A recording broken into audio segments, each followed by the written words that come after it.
Hey, everybody, stop me if you've heard this before. Jimmy Kimmel's in trouble with the FCC and people are calling for his head. That's just one of the topics we're talking about today. We've also got John Riccitiello, the former EA and Unity head, talking about the future of games now that he's busy bending metal at Gratz, the Pilates equipment maker, and just a few other quick things we'll get into here on Next TMT Talks. I'm co-founder David Bloom with my co-founder Daniel Frankel, talking all things technology, media, and telecom. So, Dan, let's get started.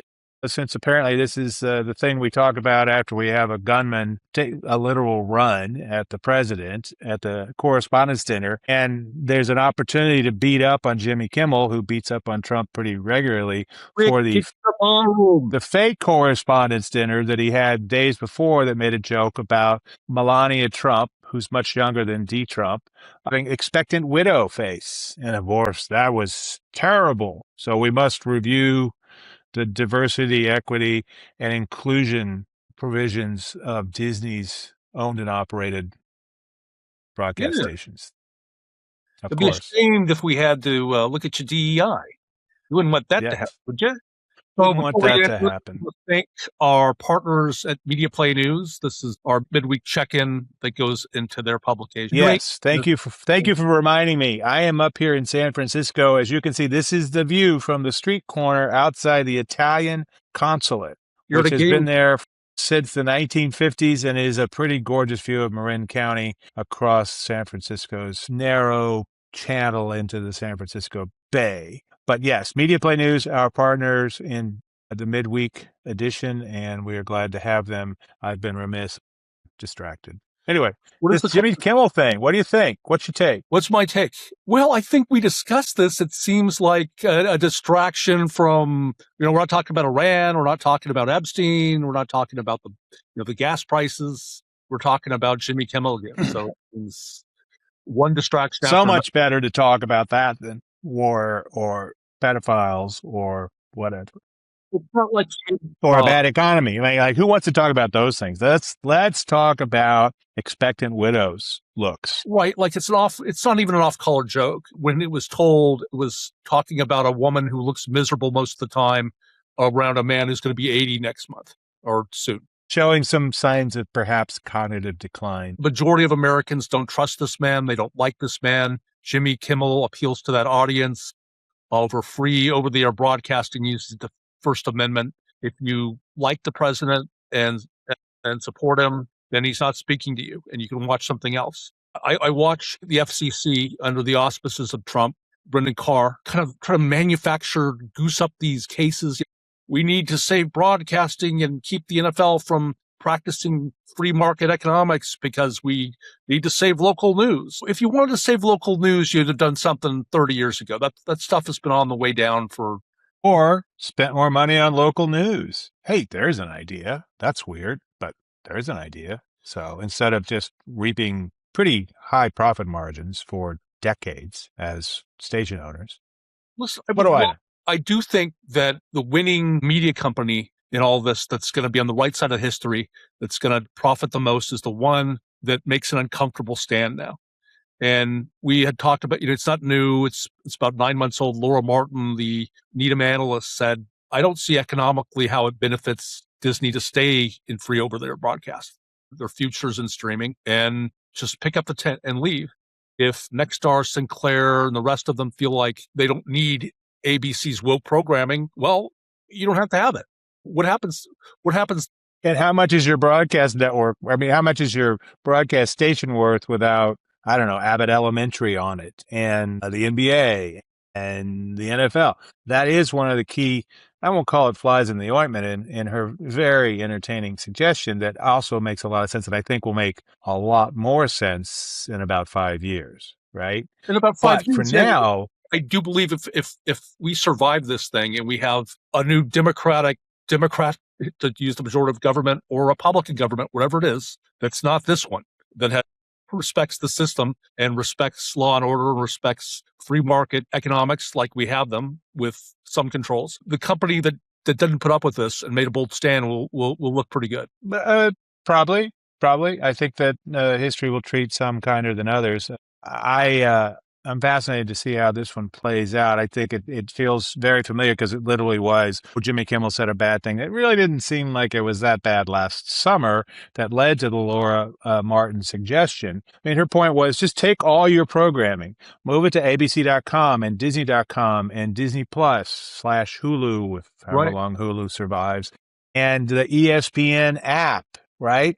There's two things there that are worth thinking about. One is, what's the NFL think about all this if you do it? You know, if they're going to sit there and say, we're going to go after your broadcast exemption, it's like, or even your antitrust exemption. If you endanger free broadcast over there, say, well, we just gave 5 games free to access over YouTube. It was behind a cable paywall. We're being good citizens. What do you want? Oh, it's just bullshit. Okay, right. All right. That's the way it goes. I think that's a big one. You know, there's still money to be made in broadcast, but less and less. And again, 5 years from now, walking away won't seem like that big a deal, particularly if they're still trying to find places to get spectrum for low Earth orbit satellites. Entirely possible something like this becomes a target.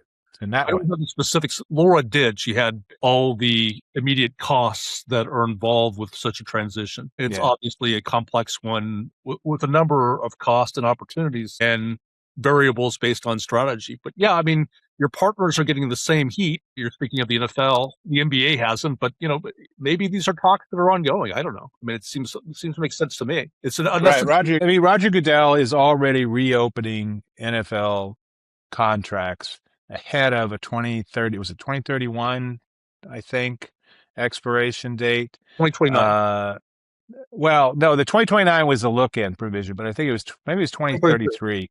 So 2033 from 2026 feels like a really long time away in terms of potential opportunities for transformation of how we get our entertainment delivered to us, right?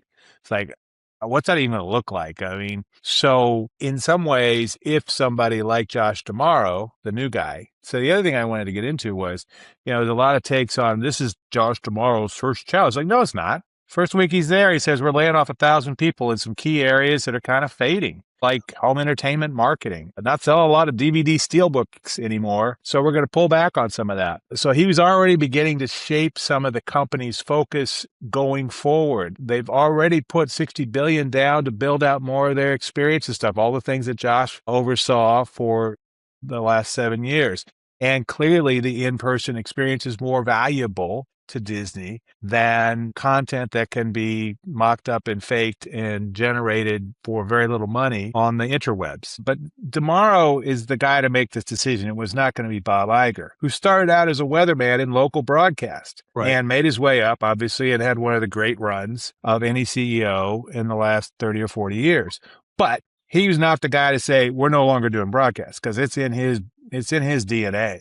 But D'Amaro, he can look at this, I think, pretty cold-bloodedly and go, yeah, not going to be core to us going forward, and we need to position ourselves for the long term. So between the NFL and what they may be thinking, given Rupert Murdoch's run at them, and that's what it is, and D'Amaro's lack of relationship in any way whatsoever to the broadcast stations, who are now just making his life annoying, this gets interesting a little bit, I think. I've indicated this before. I don't really understand the profound emotional attachment that broadcasters have to sending the signal over the air.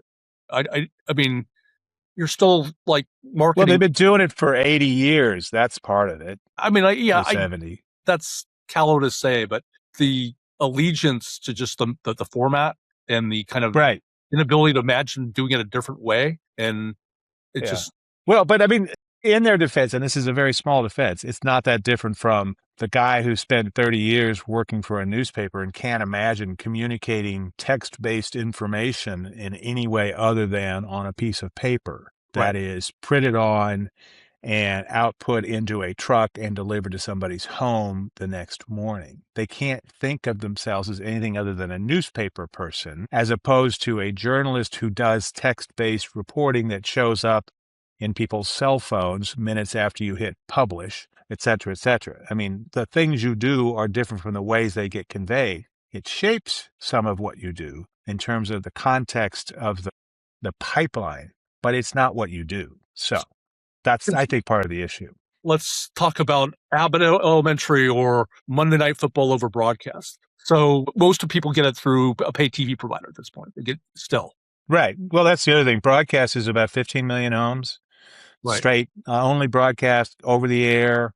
It's about 15 million homes. The last estimate I saw a month ago. There are lots of people who get some over the air stuff, but they get a cable package. They get stuff, through broadband piped into their home. That's how they do it, right? So overwhelmingly, people that who actually care to get TV, which is still not 100% of America, I believe, but it's actually true. But of the 100 million, 105 million homes that get it of some kind from some direction, most get it either from a cable package or through the interwebs. So now, Disney divides, it acquires and negotiations for sports rights under the ESPN banner. And right. Some of the content is shared with ABC, the premier content, where they want the biggest tent possible, right?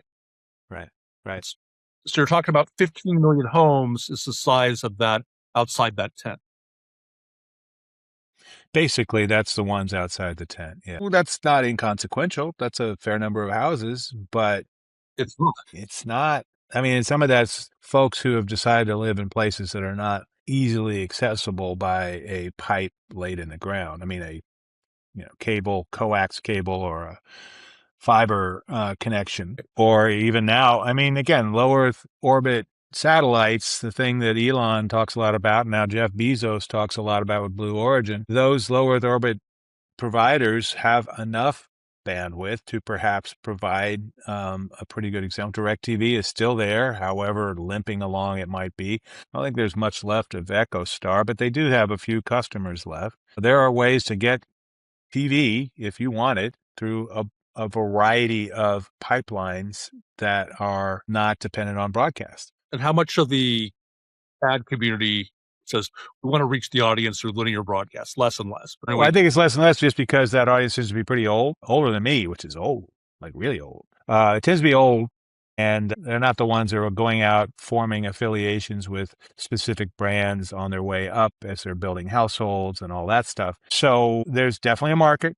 Can't be discounted. It certainly matters, right, but it ain't what it used to be. And it's not that big. And at a certain point, it's just going to matter less and less. Last question for you. What is is it a PR hit? Obviously, it'll be spun by the FCC and policymakers as Disney ABC abdicating and abandoning the free over the air, the consumer, basically sticking it to the consumer. People are going to believe what they're going to want to believe. Like they're going to say their thing. Maybe their case is undercut by their own actions a little bit, at least with anybody who kind of sits in the middle, which is increasingly most of America.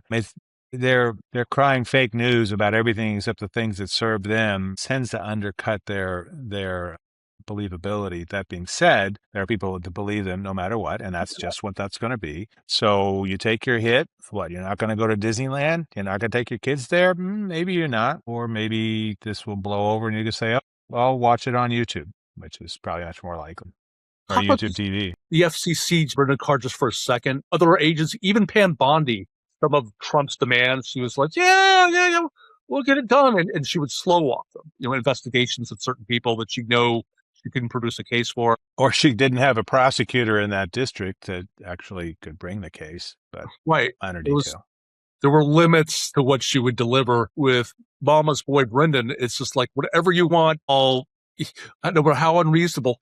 And this case looks really unreasonable. I think it's Papa's boy. He's not really a Mama's boy. It's not like he's doing what Melania wants. He's doing what Daddy wants. Daddy Trump.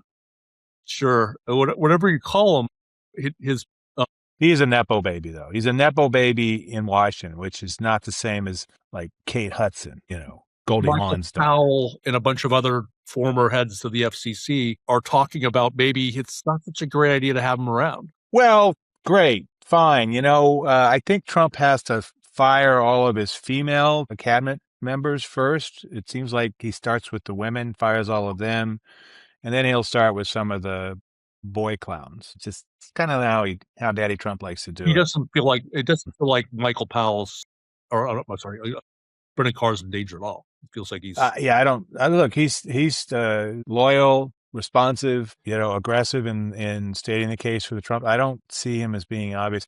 You hear plenty of stuff about Kash Patel right now. That Atlantic article that he's now sued over was apparently accurate. We'll see how that goes.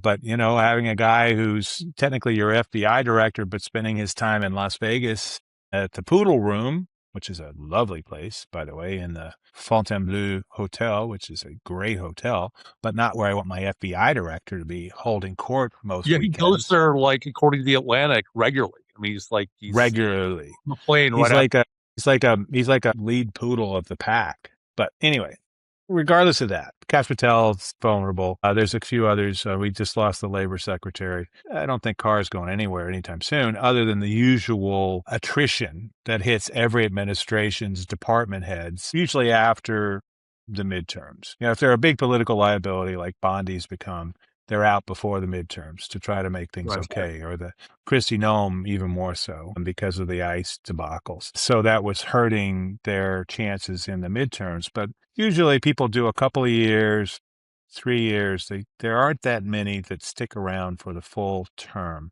And with Trump officially a lame duck an hour and a half after the polls close on November 6th, I think it'll be a lot less fun to be a department head. And so you'll probably see some more turnover, and it'll be interesting to see how that gets handled, particularly if somehow, and this is now more possible than it was, if somehow the Democrats actually secure a Senate majority. There are now numbers that suggest that could happen, but and if this process goes down the way it has for 250 years, I think there's a lot of us who are concerned that it won't. Yeah.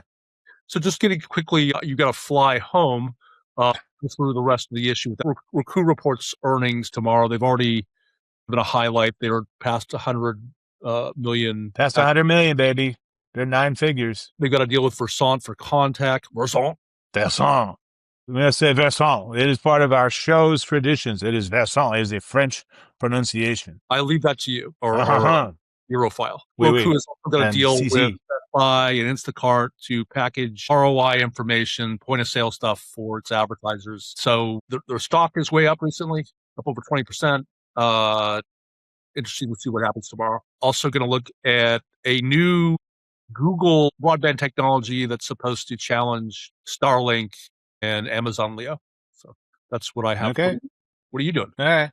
Well, I'm talking a little bit about why I was up here in San Francisco. This event was part of, it was the first U.S. or non-Italian event of Tectalia, which is for the last 5 years held an annual, very interesting technology conference in one or another city of Italy. Went to the one in Firenze, Florence, to us Americans. A couple of years ago, it was fantastic, spectacular, really interesting stuff, some thought-provoking conversations about, tying together the Renaissance and modern day stuff, showcasing some of what was going on in Italian technology, but also American stuff and connections, and very interesting. And so they're now branching. They probably will have their conference this year in New York, which has a significant Italian population. This event was at the Consul General's headquarters in San Francisco, which is up in Pacific Heights. As I said, that view behind us, they've had it since the 50s. They ain't giving that one up, but it's right above in Pacific Heights above North Beach, where the very large Italian-American community of San Francisco traditionally has been. It's the place that spawned Bank of America, the founder of that, Girardelli, quite a few others, Colombo Salami, which I quite like. But Tectalia, and they featured John Riccitiello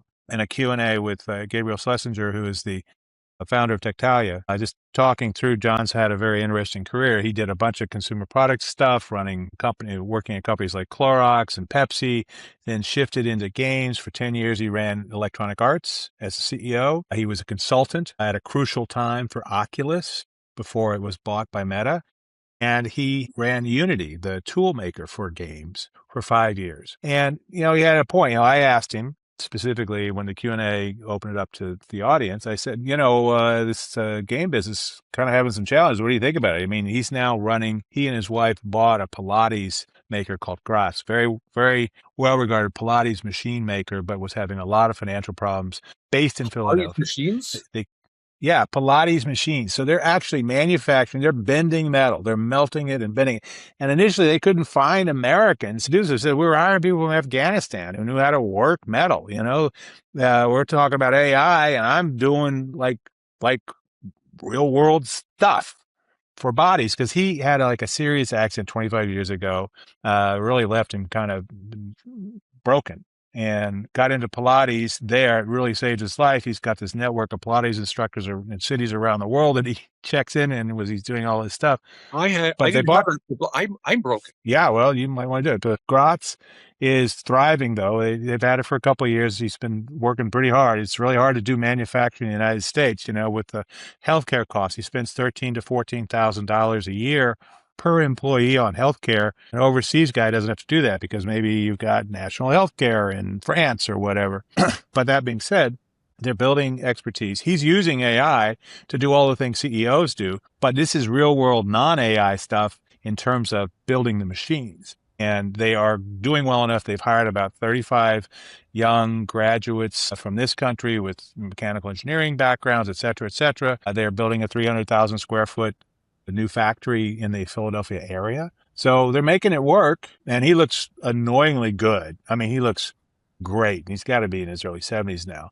But his take on gaming was really interesting. He says, look, typically you need to have a major innovation to really drive explosive growth in the game business. It's a $185 billion business worldwide, but it has been flat the last few years post-pandemic and lots of issues. Only a handful of major franchises, Call of Duty, Fortnite, Grand Theft Auto, eat up a huge chunk, particularly outside of China, a huge chunk of the engagement that games can attract. Thousands of games are launched every year. They don't do that great. They have a hard time finding an audience. So he said, we're going to need something other than, NFTs and crypto don't make a game good. A game is good and it might use that to make payments, but everybody thought that was the innovation. It's not.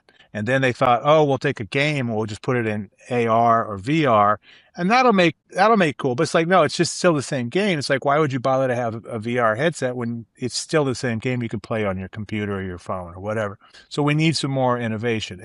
We built some bad habits stuff. This is the inevitable outcome of all that. And he also was interesting because, when he was at Unity, he made, I don't call it a mistake. He was trying to shift the way Unity was working from a per seat licensing business to one that was more consumption oriented, where you use more of their assets, you pay more, and their customers freaked out. And eventually he resigned because there was so much opposition. And, now that's the thing. Like Adobe's getting hammered because of his per seat license stuff and everybody else that has that sort of structure in their software because AI is all about consumption. So he was a little ahead of the game and now he's looking here, I'm just bending metal. So interesting to hear from him. Anyway. Yeah. Did you get invited to this possible event in Florida? I saw the cool kids on LinkedIn. I don't think it was possible for me to be there, but there is a thing at the Cosm tomorrow. It's a Harry Potter deal. I've got some other things going on. I won't be able to get to that, but an immersive Harry Potter experience. I don't know if I'll be able to make it. Anyway, there's lots going on, but I have to head out. I have checkout in a few minutes. So with this, we should wrap this up. Many thanks, as always, to Media Play News, our partner. I am David Bloom, co-founder of Next TMT, and this podcast, Next TMT Talks, with my co-founder, Daniel Frankel.